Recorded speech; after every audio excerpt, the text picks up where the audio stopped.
hari ini kembali kita bertemu dalam acara sarapan GPDI Situbondo. Pagi hari ini, mari kita mau sama-sama merenungkan kebenaran firman Tuhan. Kita mau sama-sama membaca dalam kitab 1 Samuel pasal yang ke-16 ayat 14-18 dan ayat 21-23. Demikian bunyi firman Tuhan. Tetapi roh Tuhan telah mundur daripada Saul, dan sekarang ia diganggu oleh roh jahat yang daripada Tuhan. Lalu berkatalah hamba-hamba Saul kepadanya, ketahuilah roh jahat yang daripada Allah mengganggu engkau. Baiklah tuanku menitahkan hamba-hambamu yang di depanmu ini mencari seorang yang pandai main kecapi. Apabila roh jahat yang daripada Allah itu hingga padamu, haruslah ia main kecapi, maka engkau merasa nyaman. Berkatalah Saul kepada hamba-hambanya itu, carilah bagiku seorang yang dapat main kecapi dengan baik dan bawalah dia kepadaku. Lalu jawab salah seorang hamba itu katanya, sesungguhnya aku telah melihat salah seorang anak laki-laki Isai, orang Betlehem itu yang pandai main kecapi. Ia seorang pahlawan yang gagah perkasa, seorang prajurit yang pandai bicara, elok perawakannya, dan Tuhan menyertai dia. Ayat yang ke-21-23. Demikianlah Daud sampai kepada Saul dan menjadi pelayannya. Saul sangat mengasihinya dan ia menjadi pembawa senjatanya. Sebab itu Saul menyuruh orang kepada Isai mengatakan, biarkanlah Daud tetap menjadi pelayanku sebab aku suka kepadanya. Dan setiap kali apabila roh yang daripada Allah itu hingga pada Saul, maka Daud mengambil kecapi dan memainkannya. Saul merasa lega dan nyaman, dan roh yang jahat itu undur daripadanya.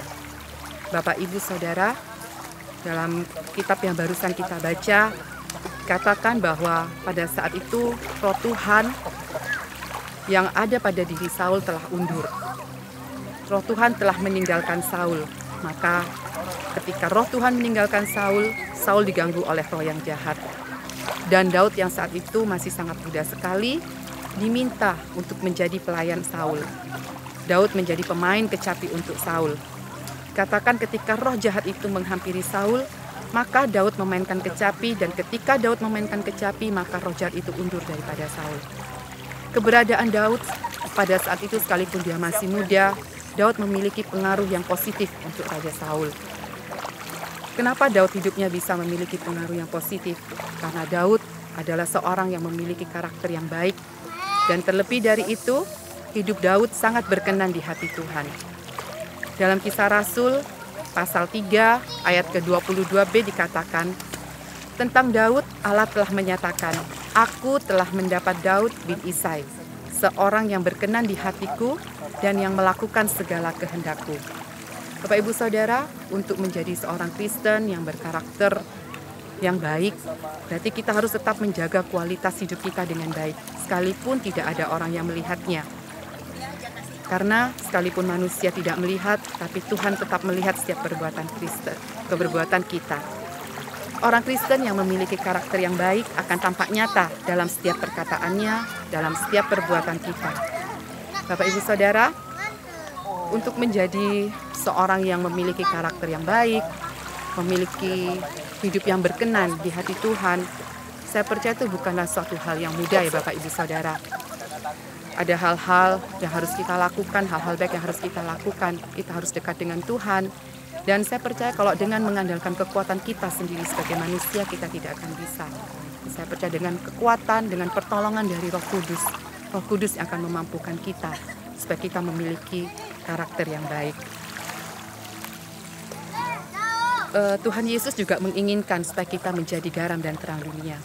Dalam Matius pasal yang kelima, ayat 13-16. Kamu adalah garam dunia. Jika garam itu menjadi tawar, dengan apakah ia diasinkan? Tidak ada lagi gunanya selain dibuang dan diinjak orang. Kamu adalah terang dunia. Kota yang terletak di atas gunung tidak mungkin tersembunyi.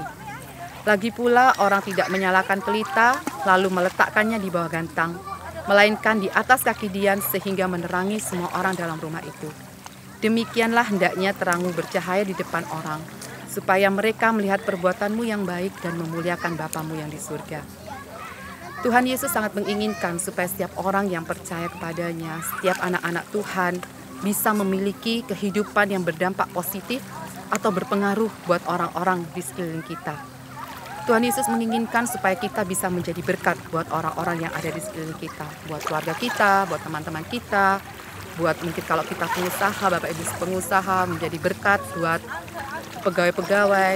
Kalau mungkin yang bekerja di kantor bisa menjadi berkat buat orang-orang di lingkungan kantor. Sebab kita sebagai orang-orang percaya, kita adalah seperti surat Kristus yang terbuka, yang dapat dibaca dan dilihat oleh semua orang. Dalam 2 Korintus pasal yang ketiga, ayat 3 dikatakan, karena telah ternyata bahwa kamu adalah surat Kristus yang ditulis oleh pelayanan kami.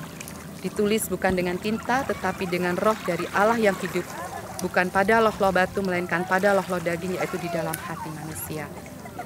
Mari Bapak Ibu Saudara, kita mau minta terus bantuan Roh Kudus, supaya hidup kita bisa menjadi berkat buat orang lain, supaya hidup kita memiliki karakter yang baik, supaya hidup kita bisa menjadi terang Kristus dimanapun kita berada. Demikian renungan yang bisa saya sampaikan pagi hari ini, kiranya bisa menjadi berkat bagi Bapak Ibu Saudara sekalian.